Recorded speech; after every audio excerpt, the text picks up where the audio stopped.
Hi, I'm Nyesha McCauley, and you're watching AccessTV.org.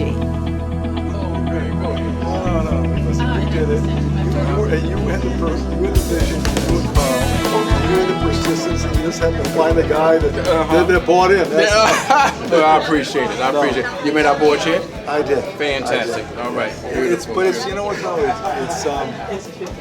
gives me a lot of pleasure. As you know that. Because at the end of the day, you say, what do you do with your life? And I said to you many times in my office, you can talk to a lot of guys that might say they were successful businessmen, but that's nice. But that's not really, to me, unique. It's trying to leave the world a better place. And that's what I work at every day. We all do, and helping everybody else out. Well, it's freaking great. Yeah. I can't do the age card. Look at it. Not a freaking ounce of fat on that freaking body, man. Well, he's up early in the morning at the gym, though. You know that. He goes to the gym early in the morning. He's eating these green shakes and everything like that. We go to Panera and have meetings every couple of weeks, and he's eating these green shakes and spinach, this and that. I'm not surprised.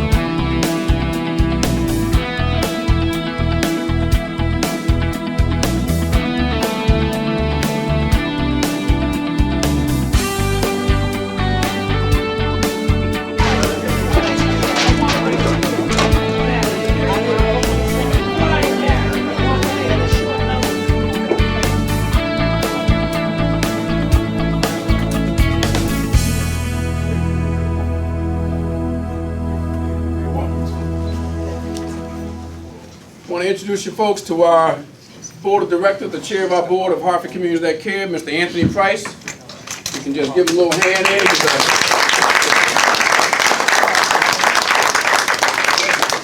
Recently took the helm after 5 years of Jeff Oldbar serving as our chair. He started out in January with us. But also we got a few other board members here. We have Miss Hattie Harris. Hey.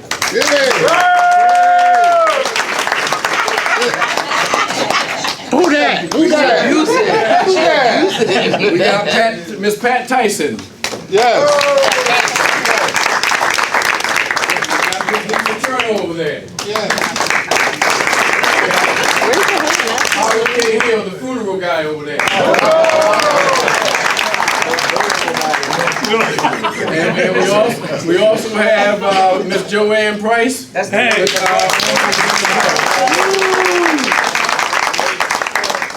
folks, we want the courtesy of the good food that came from Miss Price. In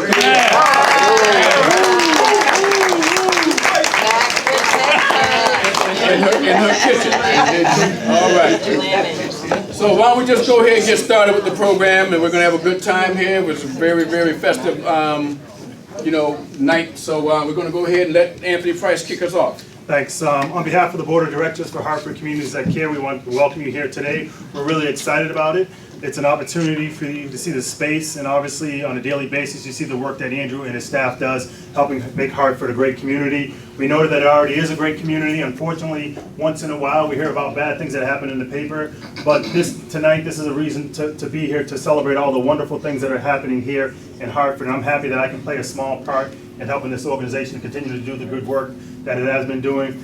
I was telling Andrew that when I took this job, I said, I'm really liking this because a few weeks ago we had a nice banquet and there was a great spread there. We have board meetings and Joanne caters it, and it's like phenomenal. And having all these great meals. Yeah. So I'm thinking that I could probably do this for another 10, 15 years. You got it? Awesome. Yeah.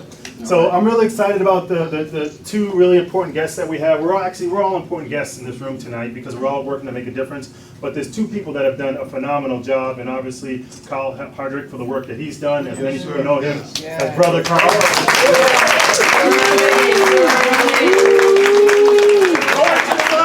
Who that?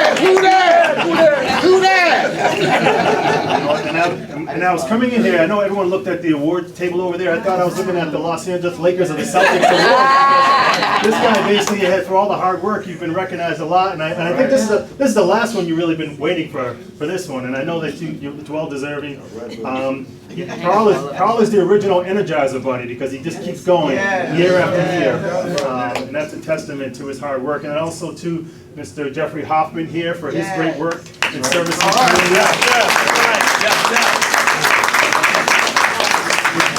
We couldn't do this without him, and by the way, I'll do a little plug for his business. If you don't have a car, you certainly can come on down, right? You get absolutely. We're very flexible. Free car. It ain't the car, it's what about the last car? That's right. There you go. One of the things I want to say about Jeffrey Hoffman's business, I work for Headco, and we work to make capital accessible to small businesses, so I love learning about small businesses. I was doing a little research today, and his grandfather, Israel Hoffman, started the business 94 years ago. Wow. 94.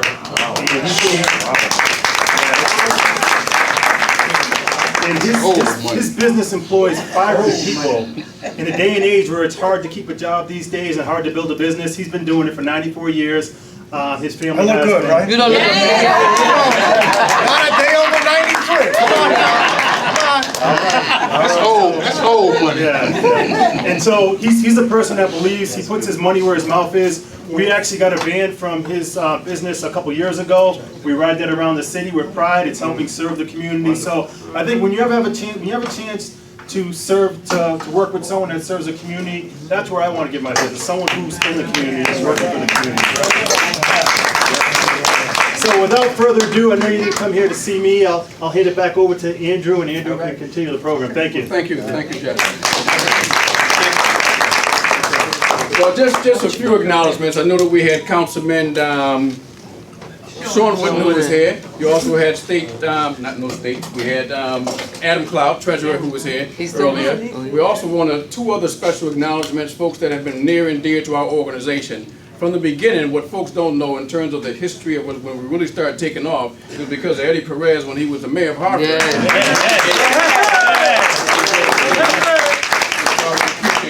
Thank you very much.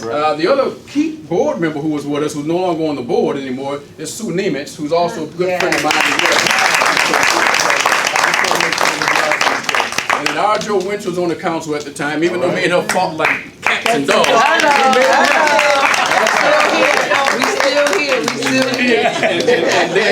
And two of my partners in crime and outside of Brother Kyle that's really done a lot of significant work as it relates to youth violence and addressing some of the issues we have in the community is Cornell Lewis. Double juice. And Reverend James Lane, who you'll hear from. And then lastly, I'm sorry, two more, Chuck Cummins was there. All right, brother Chuck. And if I forget this guy one more time, I'm going to get knocked in the head. That's John Thomas, who was our staff writer from the beginning. All right, let me do this. Listen, we got a program here. We're ready to roll and so forth. So listen, we're going to start out first with a video presentation. And Joseph Wilkinson is going to lead that up. And we're going to hit the lights. And folks, if you can tune in to this video here. Today, Carl Hardrick works out of the Wilson Gray YMCA. The public and private sectors, along with the community, helped to make this dream become a reality in 2010. Pastor Lane works with the YMCA. Andrew Woods is on the board of the Wilson Gray YMCA. The work continues. Brother Carl looks back over 50 years of service and wonders what worked then and what will work today. He answers by saying this: we had each other, we had our families, we took care of our children. What encourages Carl Hardrick today? Brother Carl says, I see kids finishing high school and going to college. The institutions within the community provide a sense of hope. Community health services, Artists Collective, Achievement First, Jamoki Academy, the YMCA, and Hartford Communities That Care. All beacons of hope and encouragement. They provide options and support to our families and our children. In his life's work, Carl is supported by his wife Marilyn, 2 children, one of whom is deceased, and is the proud grandparent of 5 grandchildren.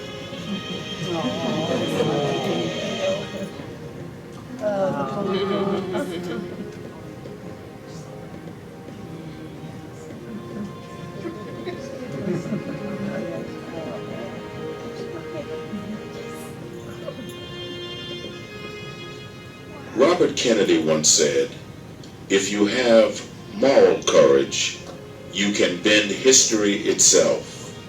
We thank you, Carl Hardrick, for your moral courage.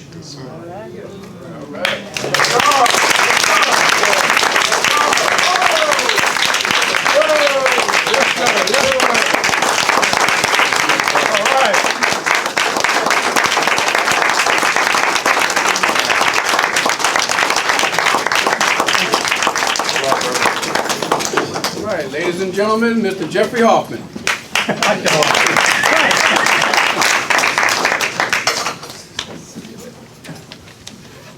As time passes, I've come to the conclusion that I write as many things down as possible, and I cross my fingers on 2 things. One, that I have the memory to remember, even if I've written some stuff down, I might not have remember everything I wanted to write down. And of course the second thing is, once you write it down, then you gotta have the reading glasses to be able to read it. That's okay. So what I usually do is, when I don't remember, and or I can't see to read it, you speak from the heart.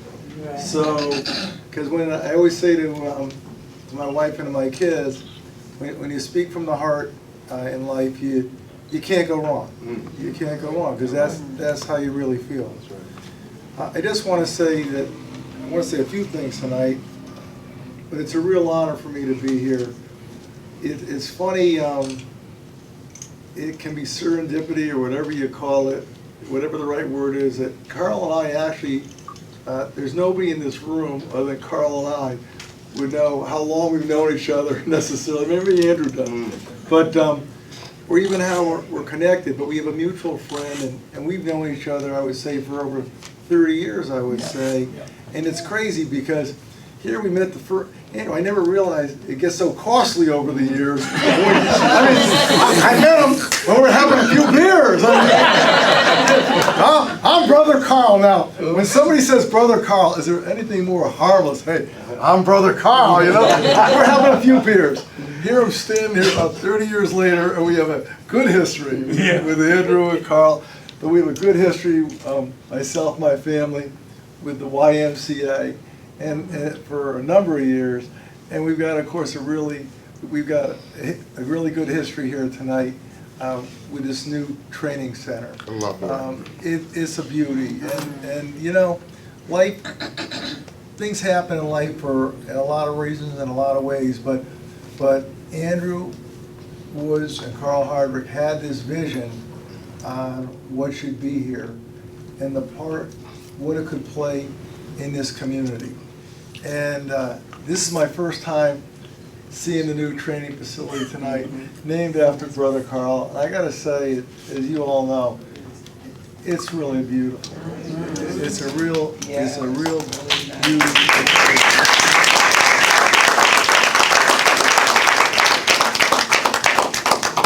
And you know, at the end of the day, when you look back, and I say this a lot of times to my kids, you don't really want to be known. People say, well, this guy, you know, they've been doing cars, his family, for 94 years, started with my grandfather, and it is a good story. But really, at the end of the day, you really don't want to be known as a good or successful businessman, because really a lot of people do okay in business. That's a good thing, don't get me wrong, it makes a lot of things possible, you employ a lot of people.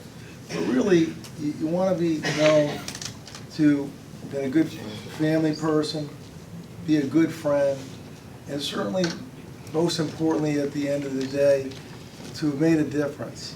And so at the end of the day, whenever Carl's time comes, where I hope mine too, that you really made a difference. You made the world a better place. And I have to say that everybody here tonight knows you made the world a better place. And I just would like to say, recite a couple of quotes, which if I can read them, I did write them down. And they have to do really with hope and the human spirit, and what really gets to the heart of what Brother Carl has done for so many years, and certainly what Andrew Woods is doing in running Hartford that cares. The two quotes, one quote is from JFK, and it says, "We should not let our fears hold us back from pursuing our hopes." And certainly when you're dealing with kids, and you've been dealing with for so long, the encouragement that you have to pass along to make sure that you shoot for the moon, as that goes. You shoot for the moon, and even if you miss, you land among the stars. And so I encourage all my kids that have different abilities to shoot for your dreams, and hopefully, like the folks in this room, will all help in some small way, so an awful lot of the kids can achieve their dreams and make the world a better place. The next quote, which is from a woman by the name of Helen Keller. And we all know Helen Keller was blind. So for somebody like this to say something like this is absolutely remarkable. "Optimism is the faith that leads to achievement. Nothing can be done without faith or confidence." And that, again, gets to the heart of what you've done for so many years. And Andrew, you're certainly following in Brother Carl's footsteps, and we all are trying to do that. We really are. So I would like to say, in closing, there's an expression in Italian, which the expression is "Shindan." May you live 100 years. May Brother Carl be coming here at least 30 years more at this center. And may a lot of folks and a lot of kids enjoy it and prosper. God bless.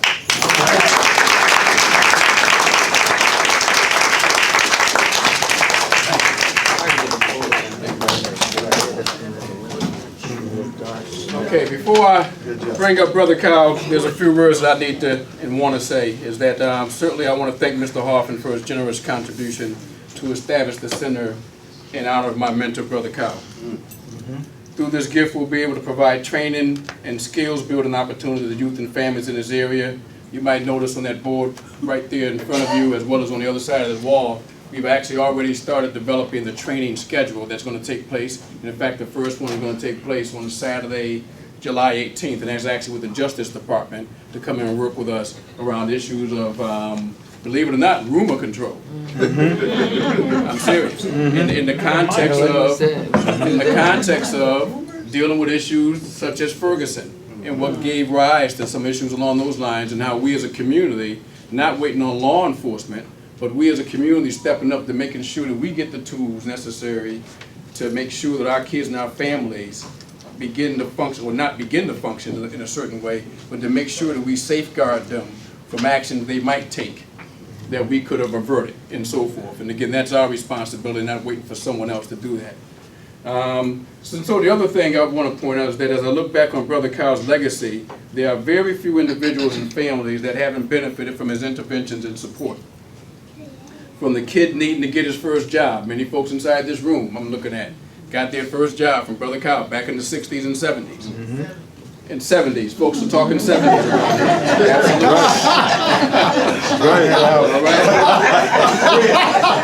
Okay. It's true. I know, and it's true. It is true. To the kid needing to get out of a gang, and how many kids that we know have gotten out of a gang because of Brother Kyle, and so forth, and continuously. And certainly, or the kid who's alive because Brother Kyle received information that averted retaliation that could have been fatal. And that still goes on to this day right now, and in the course of the work that we do. And he's led inside this city.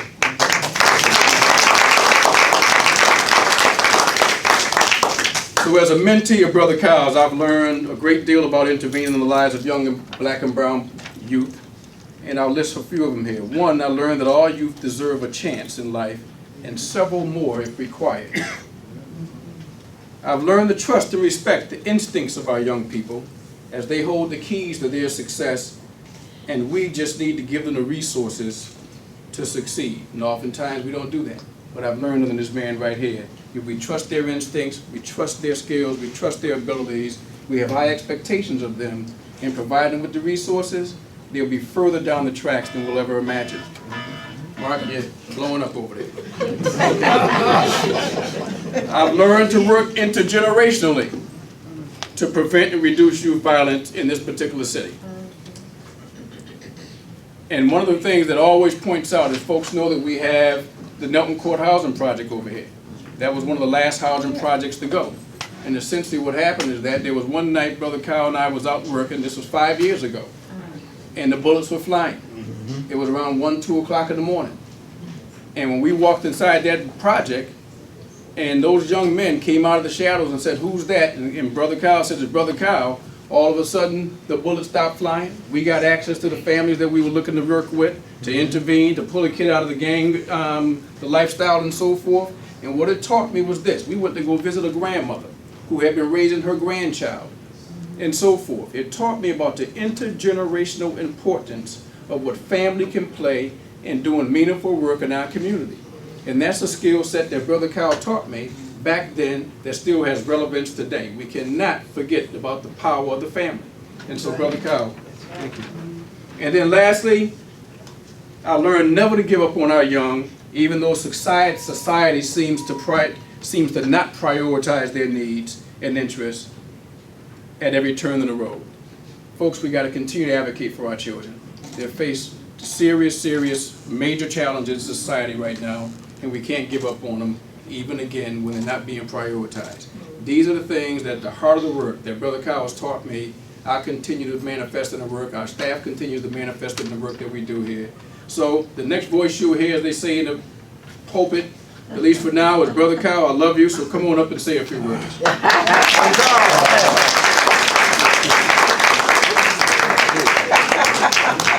Keep it short, man.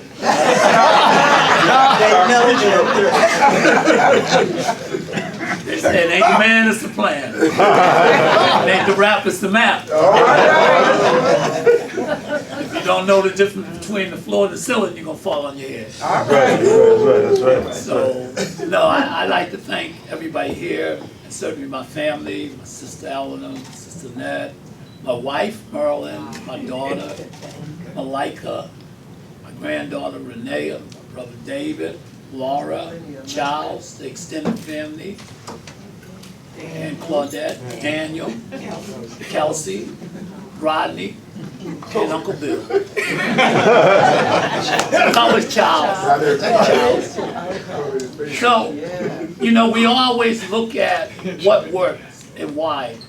And we know that if you don't have a family, when we grew up in Bellevue Square, we grew up very poor. We didn't have, it was 11 of us, so we didn't have a lot, but we had each other. And we didn't know we were poor, but we had each other. And because of that, we were able to navigate through that. But not only that, not only we had each other, Lou Brown knows we had the extended family. Amen. And folks just stuck together. And what we look at today, because people always ask me, well, what did y'all do different that we're not doing now? And when the family breaks down, the community breaks down, the neighborhood breaks down. Because what makes a strong country, a strong neighborhood makes a strong city. A strong city makes a strong state makes a strong nation. And without that, everything begins to crumble, because that's where it starts at, that's your foundation. And because of that, that's why when kids create their own family, then it's not the same. It became negative or positive because they don't have one. And they have a lot of things in common. So, you know, the brothers I used to work with, the Stevens, the Smurf, Big Bird, Dave, Jeannie, sisters that we gave hope to. And it was just a matter of exposing them, getting them out of that environment, bringing them into an environment that they can look at and see what's real and take that back, and then begin to talk to them about what's right and what's wrong. And then let them decide which way they're going. And they're going to fall, but you got to stay with them. And as long as you stay with them, then you keep driving them, they're going to be all right. When I was at the state capitol, we had this debate about school, about achievement first, public school versus private, and legislators asked me, well, what do you think? What do you think about charter schools? What do you think about failing schools? Where do your grandkids go? And I simply told them, look, I put my grandkids in a school that I think that when he gets out, that he's going to take the bar. Some of these kids are in school, they're going to be behind the bar. So, I mean, we have to look at education very seriously, because that's where it started. I mean, even if you fall here, you fall there. If you educate, then you got a shot at it. If you don't, then you're in the street. So not only do I see things and decisions being made in the suites, I also see what's happening in the streets. So therefore, if I talk to a legislator or I talk to a councilperson, I know exactly what I'm talking to. If you want to cure crime, you can't go to Yale. You got to go to the people that's committing it and ask them, how do we solve it? You have to go up to the jails. So it's too many times people that make decisions up in the suite that with good hearts, but because they're not part of the solution and they don't know what's coming, and they're not down there when those things are happening, and neither do they have talked to people that are having these difficulties, then therefore those decisions 9 times out of 10 don't work out. We know welfare is not fair, you know what I mean? But you can't give a person something and not have them work for it. It's very difficult when we as a people, and when I see young people now getting younger and younger and getting involved in gangs and getting involved in this, and someone feels as though, and Dean knows this as well, we got kids that can't cross the street. If he comes on this side, oh, he's from the other side. So the why always asks me, why do you take kids home? I said, because these kids are in danger. If they walk past Garden Street, they can get shot at. No more than that he's from this side and he's from that side. And what we have is a lot of young people that are not raising kids, and it falls back on the community, on us that really know and can get the resources. A lot of people have the resources, but they really don't know what to do with them. And 9 times out of 10, they make not mistakes, but it doesn't affect the problem. Or they don't ask the people that have the solutions.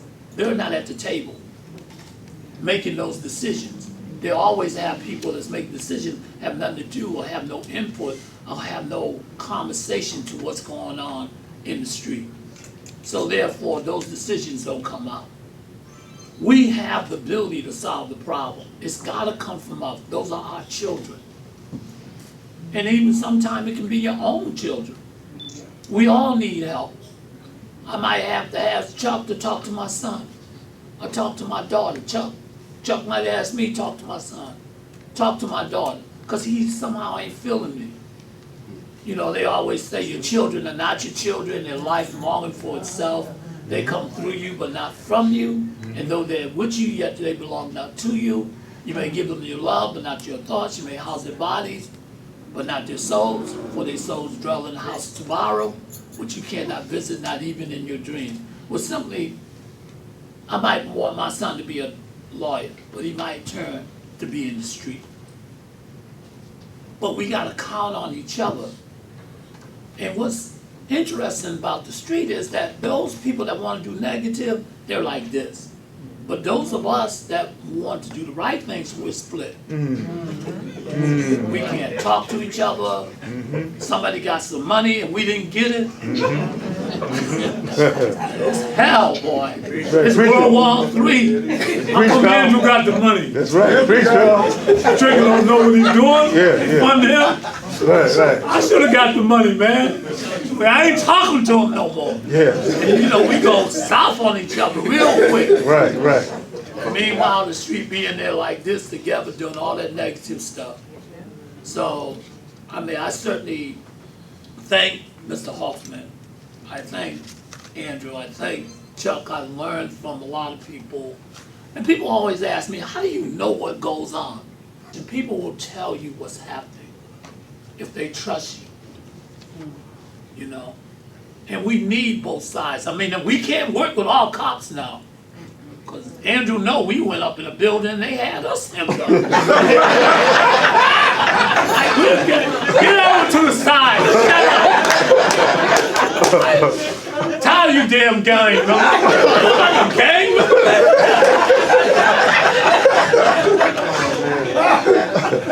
I can't have you all hemmed up, man.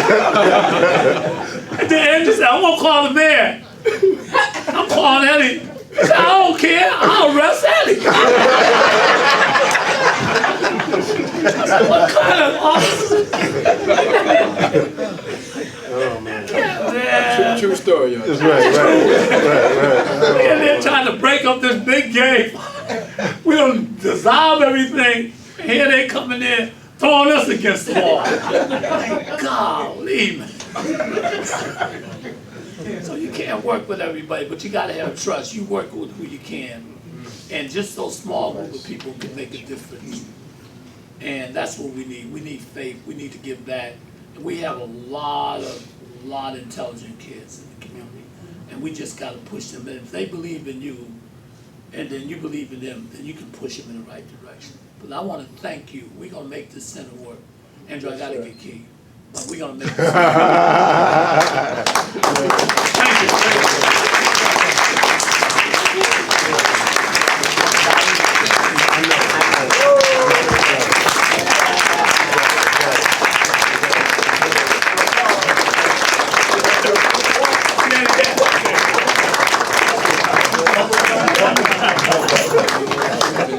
Hey, listen, everybody.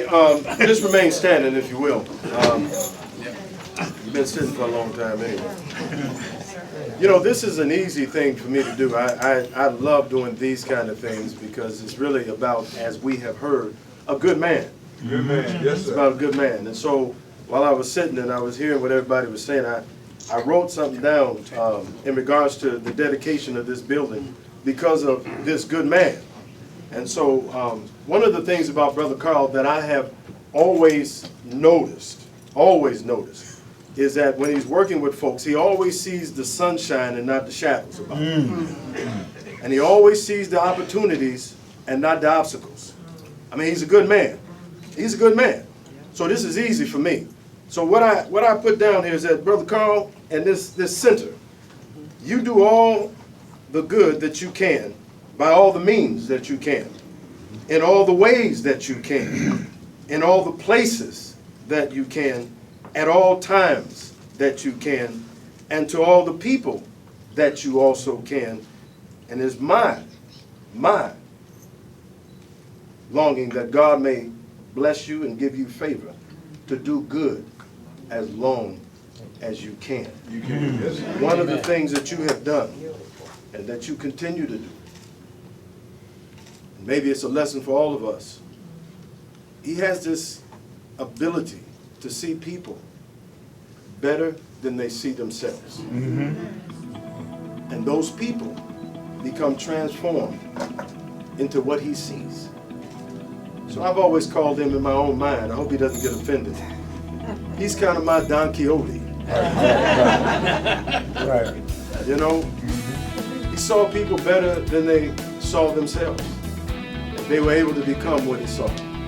So with that in mind, if you don't mind, let's bow our heads and let's dedicate this place at this time around a good man. Father in heaven, I thank you for the gracious good gifts that you give all of us. We thank you for the man of this particular place who's a good man. We thank you for his life. We thank you for his dedication. We thank you for the lenses of grace that you've given him, that he can see above the wrongs of people, those other shadowy things that we oftentimes judge people by. That Continue to bless him, influence us by the same thing.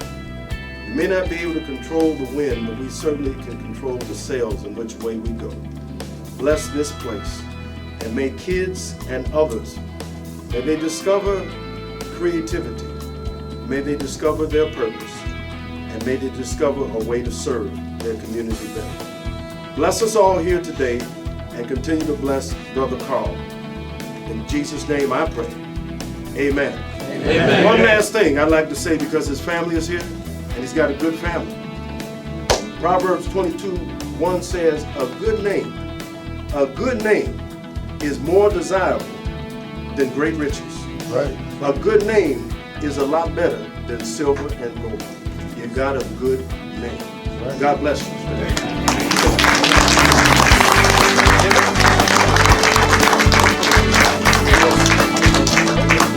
Folks, I think we still even got some more food and drink and dessert in the room. If you want to mill around for a little while, please continue to do so.